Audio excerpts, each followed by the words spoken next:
Halo semuanya, selamat datang di channel yang tidak layak untuk dihina ini. Sebelum kita mulai, atur posisi santainya, seruput kopinya, dan mari kita berkhayal.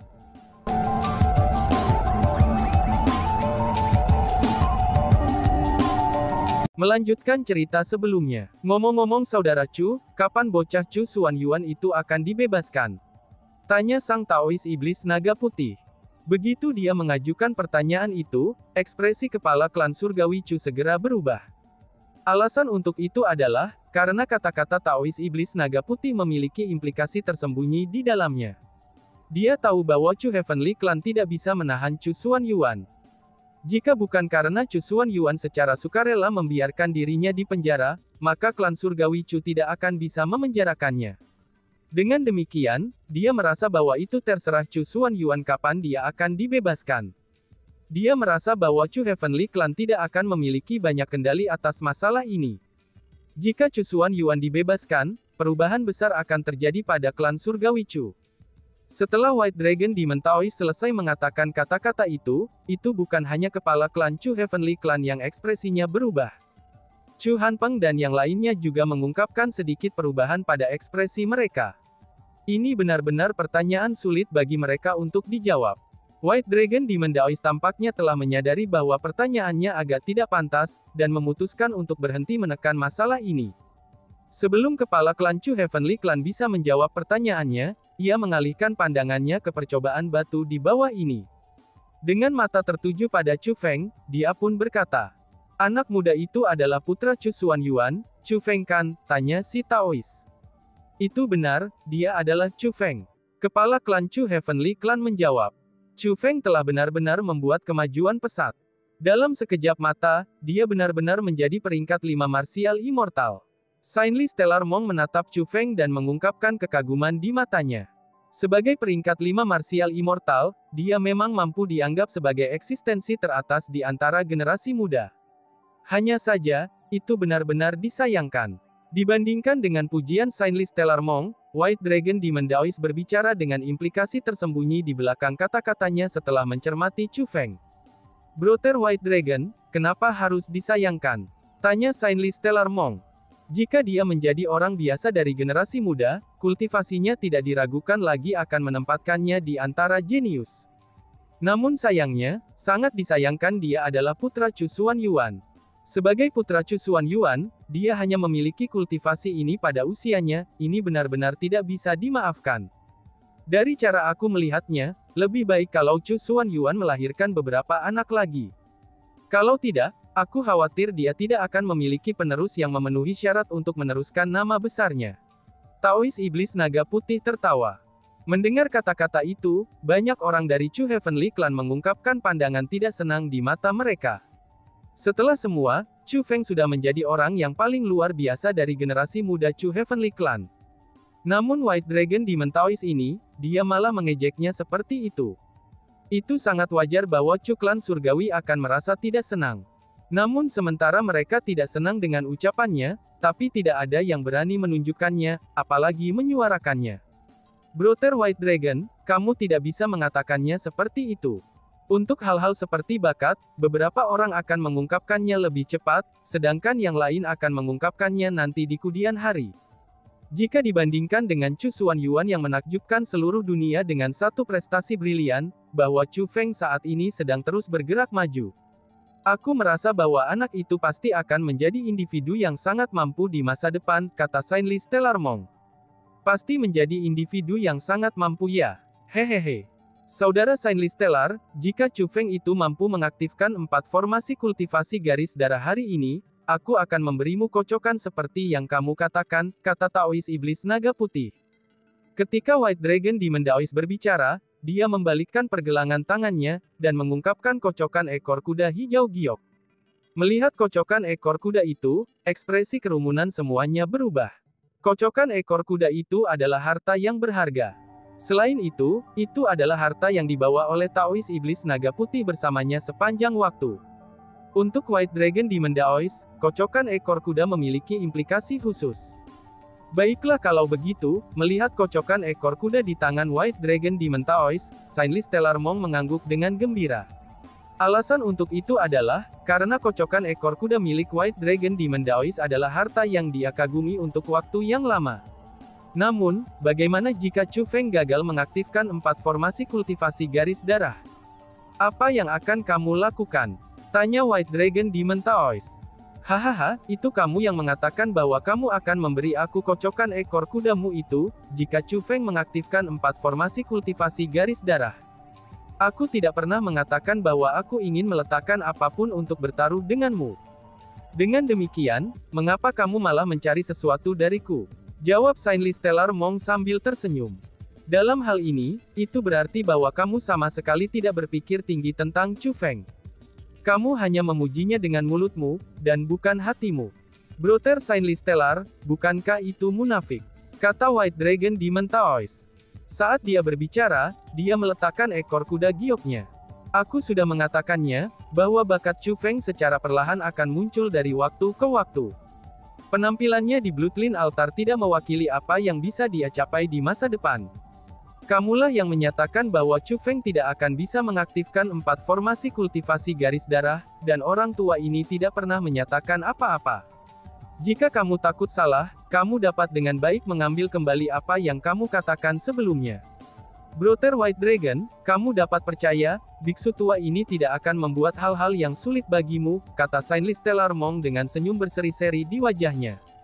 Cih, aku iblis naga putih, selalu menjadi orang yang menghormati kata-kataku. Selama Chu Feng mampu mengaktifkan 4 formasi kultivasi garis darah, aku pasti akan memberimu kocokan ekor kuda giok ini. Tetapi saudara Saintly Stellar, yang terbaik adalah kamu tidak memegang terlalu banyak harapan. Aku khawatir Chu Feng akan gagal memenuhi harapanmu, dan pada akhirnya malah mengecewakanmu.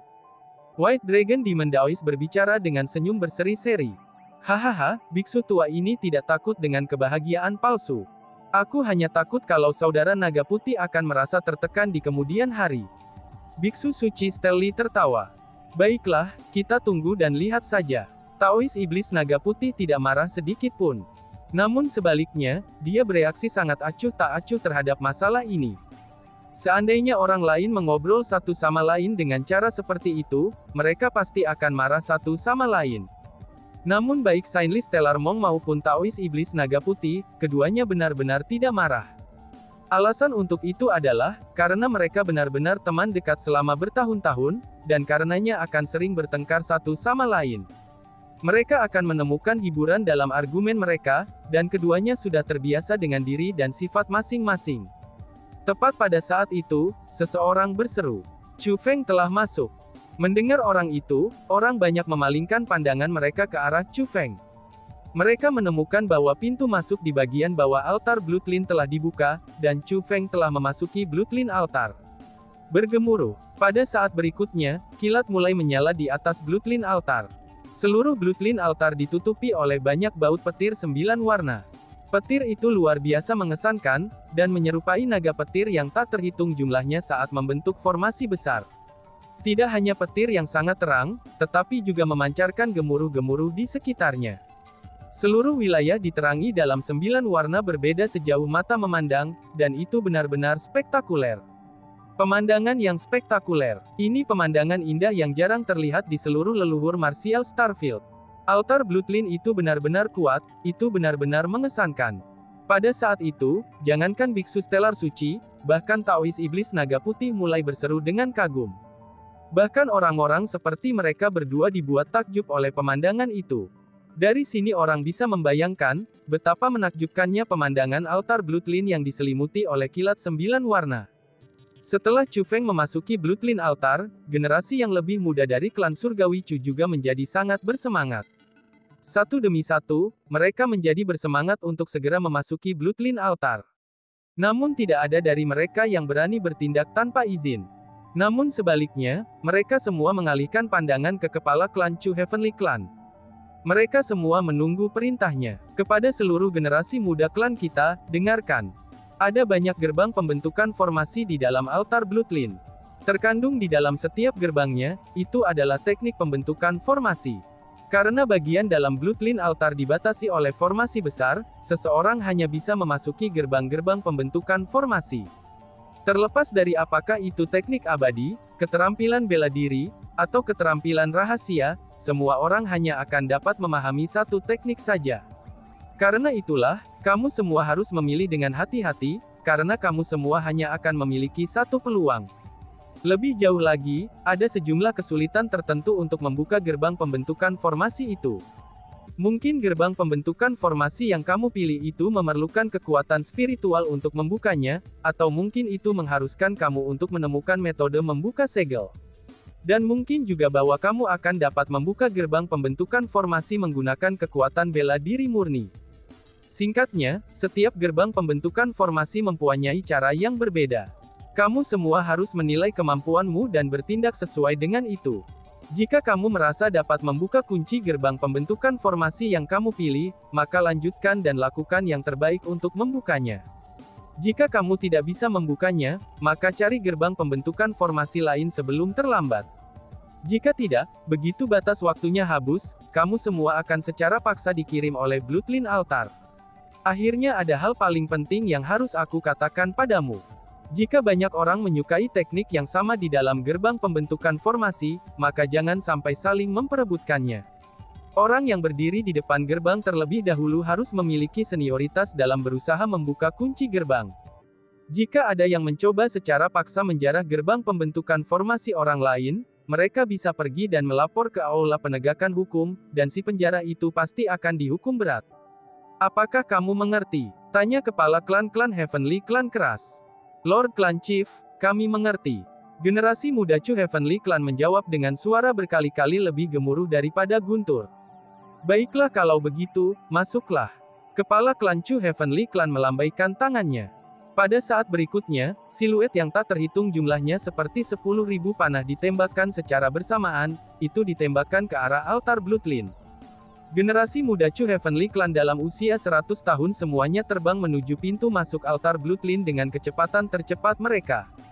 Di dalam Bloodline altar adalah lorong yang panjang, bahkan saking sangat panjang sehingga ujungnya tidak bisa dilihat. Di kedua sisi koridor ada berbagai gerbang pembentukan formasi. Papan nama hadir di atas setiap gerbang pembentukan formasi itu. Ditulis di setiap papan namanya adalah nama teknik abadi, keterampilan bela diri, atau keterampilan rahasia yang terkandung di dalamnya. Papan nama itu berfungsi untuk menunjukkan teknik apa yang ada di dalam gerbang pembentukan formasi. Papan nama adalah benda yang memiliki daya tarik terbesar bagi orang-orang dari generasi muda. Namun itu seperti yang dikatakan kepala klan Surgawi Chu, membuka gerbang pembentukan formasi bukanlah tugas yang mudah. Selain itu, semakin berharga teknik di dalamnya, maka semakin sulit untuk membuka gerbang pembentukan formasi. Namun meskipun mereka tahu itu yang terjadi, tetap generasi muda Chu Heavenly Clan masih memilih gerbang pembentukan formasi yang menarik minat mereka. Sementara itu, karena generasi muda Chu Heavenly Clan semua memilih gerbang pembentukan formasi mereka, Chu Feng telah memasuki gerbang pembentukan formasinya sendiri. Gerbang pembentukan formasi ini tidak jauh dari pintu masuk altar Bloodline. Di papan itu tertulis kata-kata keterampilan rahasia, divisi True Soul. Kemampuan skill rahasia itu sebenarnya sangat sederhana untuk digambarkan, dan itu hanyalah teknik kloningan. Bagi sebagian besar orang, keterampilan rahasia ini sama sekali tidak memiliki daya tarik. Dengan demikian, ketika generasi muda Chu Heavenly Clan tiba di depan skill rahasia gerbang pembentukan formasi divisi True Soul, maka tidak ada yang peduli untuk memperhatikan apakah ada yang memasukinya, dan mereka semua mengabaikannya. Alasan untuk itu adalah, karena bagi orang-orang dari tingkat kultivasi mereka, membuat klon hanyalah tugas anak-anak. Itu adalah sesuatu yang semua orang mampu lakukan. Namun itulah alasan mengapa Chu Feng memilih teknik ini. Chu Feng merasa bahwa karena skill rahasia divisi True Soul ini berada di Bloodline Altar, dan skill itu pasti luar biasa. Adapun kenyataannya, itu seperti yang Chu Feng bayangkan. Keterampilan rahasia divisi True Soul ini benar-benar luar biasa. Jika seseorang mengaktifkan divisi True Soul, klon yang diciptakan tidak hanya akan memiliki kekuatan pertempuran yang identik dengan tuannya sehingga dapat bertarung bersama tuannya, tetapi yang paling penting akan meniru jiwa tuannya. Itu membuatnya sedemikian rupa, sehingga bahkan ahli spiritualis dunia ahli pun tidak akan dapat menentukan apakah itu klon atau bukan. Chu Feng merasa bahwa menggunakan divisi True Soul sebagai kemampuan ofensif langsung, itu tidak akan memiliki banyak efektivitas. Namun jika divisi True Soul digunakan ketika lawan seseorang lengah sebagai taktik pengalihan atau serangan kejutan, itu akan memiliki efek yang luar biasa. Keterampilan rahasia memiliki jiwa. Menundukkan keterampilan rahasia, itu bukanlah tugas yang mudah. Namun mungkin karena altar Bloodline atau mungkin karena pesona Chu Feng lah, divisi True Soul segera berasimilasi dengan Chu Feng saat itu muncul. Tanpa berinteraksi dengan itu, divisi True Soul sudah menjadi milik Chu Feng, dan memungkinkan dirinya untuk digunakan oleh Chu Feng. Setelah mendapatkan keterampilan rahasianya, Chu Feng berjalan keluar dari gerbang pembentukan formasi. Setelah dia berjalan keluar, gerbang pembentukan formasi menghilang. Itu sangatlah normal. Setelah semua, keterampilan rahasia berbeda dari teknik abadi dan keterampilan bela diri. Itu bukan hal-hal yang bisa dipahami oleh para kultivator perang. Tapi sebaliknya, mereka benar-benar unik, dan hanya bisa mengikuti satu master. Setelah mendapatkan keterampilan rahasia, gerbang pembentukan formasi menjadi kosong. Tidak ada gunanya berada di sana lagi, dan Chu Feng terus melangkah maju. Saat ia berjalan lebih jauh ke dalam lorong, Chu Feng akan mengamati teknik pada papan nama di atas gerbang di kedua sisi. Namun terlepas dari teknik apa yang hadir, Chu Feng tidak berhenti sama sekali. Bukan karena Chu Feng tidak tertarik dengan teknik itu, namun itu hanya karena kekuatan altar Bloodline mengendalikan seluruh tempat. Setiap orang hanya bisa memasuki satu gerbang pembentukan formasi. Setelah keluar, seseorang tidak akan lagi bisa memasuki gerbang pembentukan formasi yang lain. Bahkan jika seseorang dapat membuka gerbang pembentukan formasi lain, maka orang tidak akan bisa masuk. Saat Chu Feng melanjutkan, dia bertemu generasi muda generasi Chu Heavenly Clan lainnya.